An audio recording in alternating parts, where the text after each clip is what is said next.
guys, today I'm here with the part 2 of Life of Helen Keller.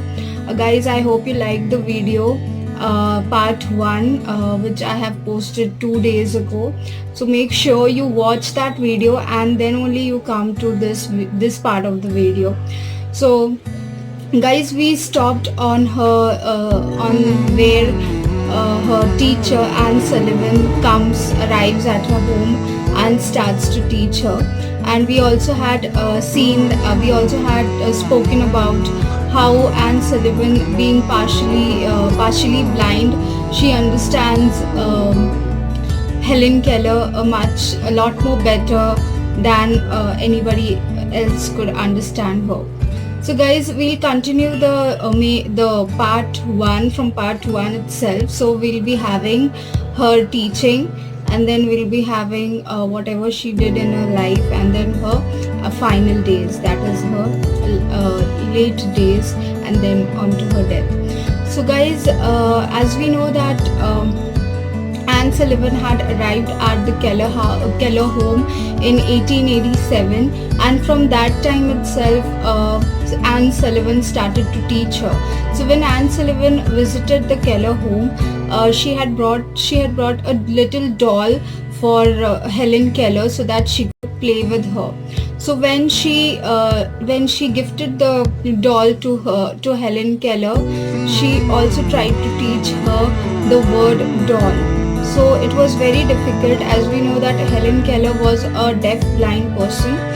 It was very difficult for her to understand. First of all, guys, Helen Keller did not know that everything has a name. So as we know, everything has a name: doll, mug, clothes, this, that, etc. Everything has a name. But this was a confusing concept for Helen Keller to understand, and Anne Sullivan, her teacher, was understanding this, that she is unable to understand that everything has a name. So this is what she was trying to inculcate. So by gifting her a doll, she thought to even teach her that this is a doll.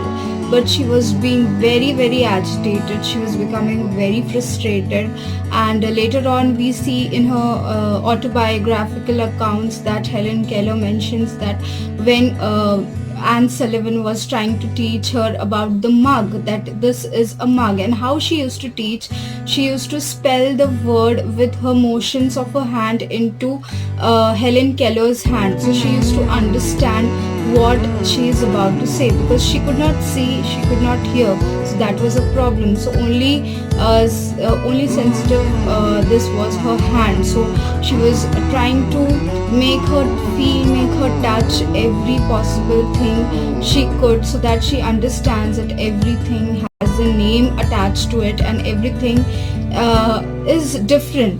So here Helen tried to learn motions from her teacher's hand, and this is how she learned to recognize everything. So here Helen Keller also mentions that it was very strange for her to understand that everything has a name, and plus it was her touch, that with the touch she used to understand things. So she decoded the mystery of language. So it was very difficult for her to understand that there's a thing called as language. There are different languages, everything has a name, everything is named. So this was slowly decoding from her mind. And then later on we see in her account that she also says that when she used to feel water, what she thought of water was that water is something that flows, it's a liquid that just runs through the hand. But later when Anne Sullivan taught her and she started to understand things in a more detailed manner, she also understood the beauty of water, that it isn't something that is only liquid, but it is more than that. So guys, now we come to her education. Helen Keller, as I told you, was the first deaf blind person to earn graduation, that is Bachelor's of Art degree from Harvard University. So it was not only that she just jumped into Harvard, obviously she went to school and all. So we'll see which schools she was enrolled into. So in May 1888, she was enrolled into Perkins Institute for the Blind, and in 1894, Keller, that is Helen Keller, and her teacher Anne Sullivan moved to New York, and they got enrolled into Wright Humason School for the Deaf. In 1896, they moved to Massachusetts, and Helen Keller got enrolled into Cambridge School for Young Ladies. And in 1900, she got enrolled into Radcliffe College of Harvard University. So later she also learned by the course of time and her own experiences with the help of Anne Sullivan, that is her teacher. She also learned how to speak and how to speak, and how she learned to speak is just by placing her hand on the people's lips, so that she understands what is the motion of their lips, and from there she understood what are they trying to say. This is how she learned to hear. So obviously she was deaf, blind, so she couldn't hear, but with the with the perfection and with the course of time, she learned how she can understand what people are trying to say.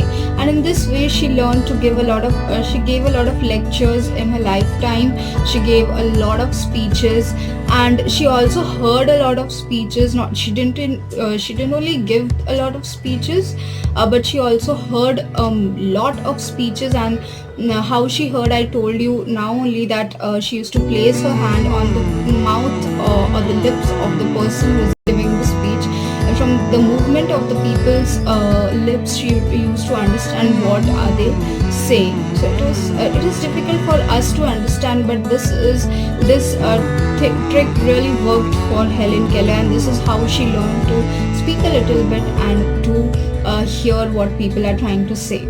So now we come to her literary work, guys. The Frost King was written by Helen Keller when she was just 11 years old in 1891, and the story of my life, that is her autobiography, was written when she was only 22 years of age in 1903. So guys, Helen Keller used to move from one place to another to give her lectures, speeches, meet many famous people, political people. As we know, she was even a political activist. So she visited 35 countries in her lifetime. That is from 1946 to 1957. She visited in total 35 countries. Guys, in the ending period of her life, she spent most of the time in her home. Her home was not in Alabama, her birth home, but she was in Connecticut now in the ending years, and she devoted much of her life in raising funds for the American Foundation for the Blind, as she was blind herself, visually impaired. She felt a lot about other people. As I told you, she was a social she was involved in social service and stuff. So Helen Keller had a series of strokes in 1961, and her last years of her life, when she had all these strokes and all, when she was not really well, her health was not good, she spent that time at her home.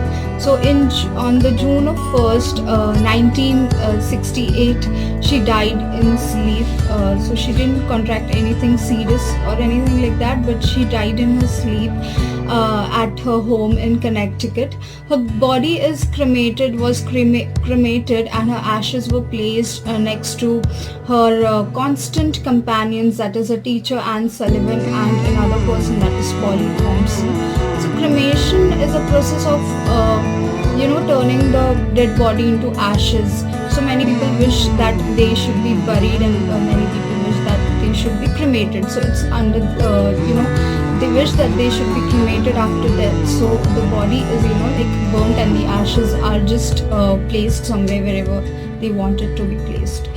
So guys, this was the video on Helen Keller, the life of Helen Keller part 2. Guys, if you love the video, if you like the video, do not forget to press the like button. If you're new to my channel, do not forget to like, share and subscribe if you love. And please guys, please subscribe, and those who have already subscribed and those who are going to subscribe, please do not forget to press that bell icon, because you'll get notified each time I post a new video. So thank you guys, thanks for watching. Happy teaching and happy learning.